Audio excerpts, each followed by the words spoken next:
السلام عليكم ورحمة الله وبركاته وسلامة دمان أصحاب مركز شوكتا وسومالي تكنولوجي ماشان naga daawanaysaan dadka cusub tahay channelka subscribe dheh haddaad horey noo joogtana soo dhawow mar labaad caawa waxaan la wadaagayaa xog ku saabsan qaabka xogta loo raadiyo adoo isticmaalaya searching engine sida Google iyo wixii la mid ah sida la filayayba Saturday-da ama Sabtida waxaa la filayay inay noqoto ciid laakiin ma noqon waa si aan xogta ku hayo marka waxaa loo filayay ciid inay noqoto Sunday-da.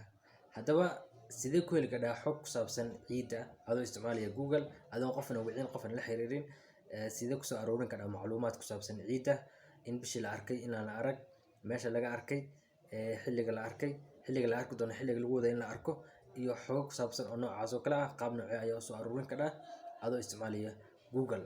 Okay, let's go. Computerku naga dambeeya computerka hadda aan tagno aan fiirino waxa aan raadinayno iyo xogta qaabka aan u soo helayno.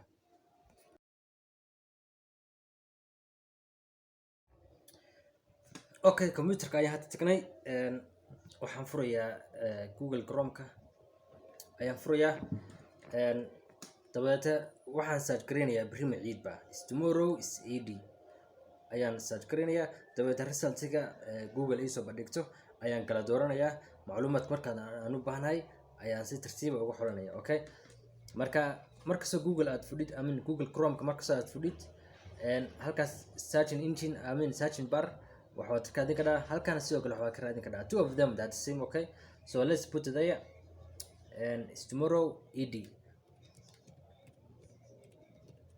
It's tomorrow Eid. Okay, it's tomorrow Eid.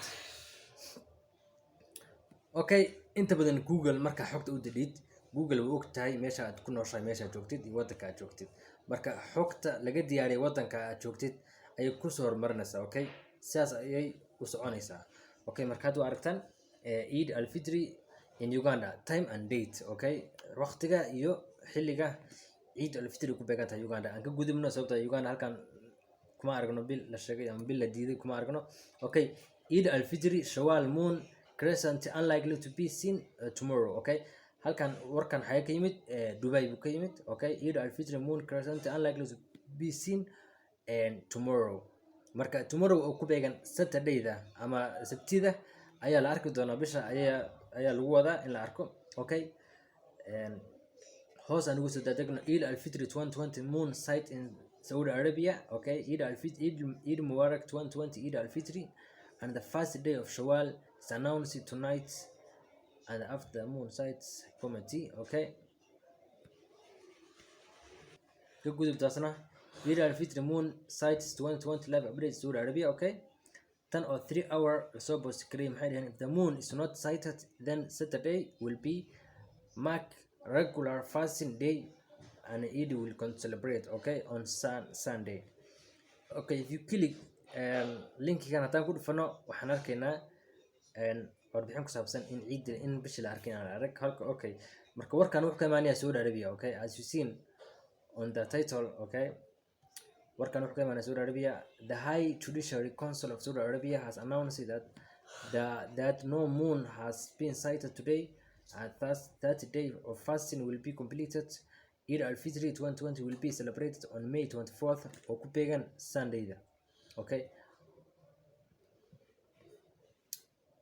hadda hoos u socona waxaan arkaynaa okay Eid al-Fitr 2020 date and time of the moon sights in India xilliga ay ku beegan tahay in India bisha la fiiriyo ama bisha la arko inaan la arag macluumaadka noocaas ayaa ka helaysaa 4 hours ago ayaa la soo update gareeyay kan 4 hours ago. Okay, continue like this. Okay, you continue like this then you will see waxa arkaysaa in bishii la arkay inaan la arag. Okay, meesha laga arkay iyo xilliga la arki doono. Okay, and what else am I going to show you? What else? Okay, and meeshan Dubai warbixintan aan akhrin. Okay, warbixintan waxay ku tusaa sababta bisha loo arki waayay ama sababta bisha loo fiirin waayay Saturday-da. Okay, astronomers you know astronomers waa taqaanaan observe Majna University near Riyadh in Saudi Arabia on Thursday confirmed that the crescent moon of Shawwal will not be sighted on Friday Ramadan. Okay, according to the astronomical calculation, the moon will be set before the sun on Friday and will not be seen, hence Eid al-Fitr. Okay, you have seen the reason. kuwaas kuwa ku takhasusay xidigaha iyo cilmi samaawaadka ayaa waxay leeyihiin Saturday-da oo ah caawa inaan bisha la arki doonin.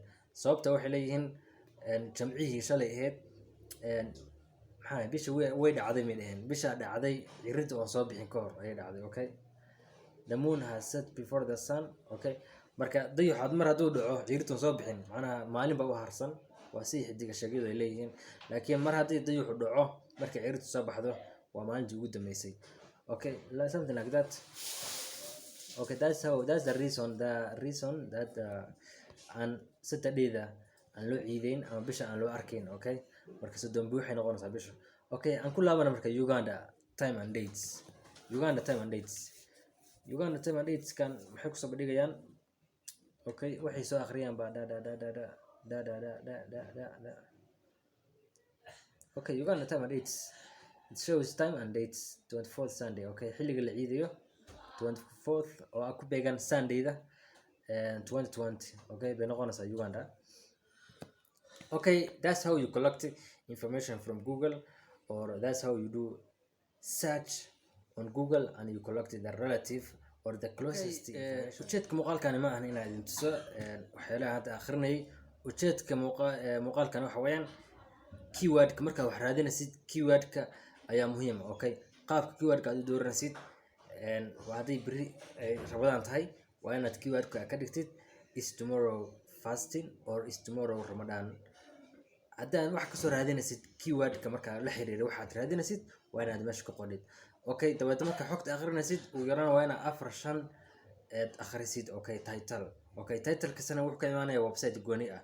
marka haddii website ugu horeeya xogta ka akhrisid oo intaas aad ku kaaftoontid lacala website-kaas been miyuu sheegayaa, run miyuu sheegayaa, ma xaqiiqsan gadid. marka ugu yaraan waa inaad 5 title oo kala duwan akhrisid ma garatay, si xogta ay noqoto mid xaqiiqo ah ama mid la isku halayn karo.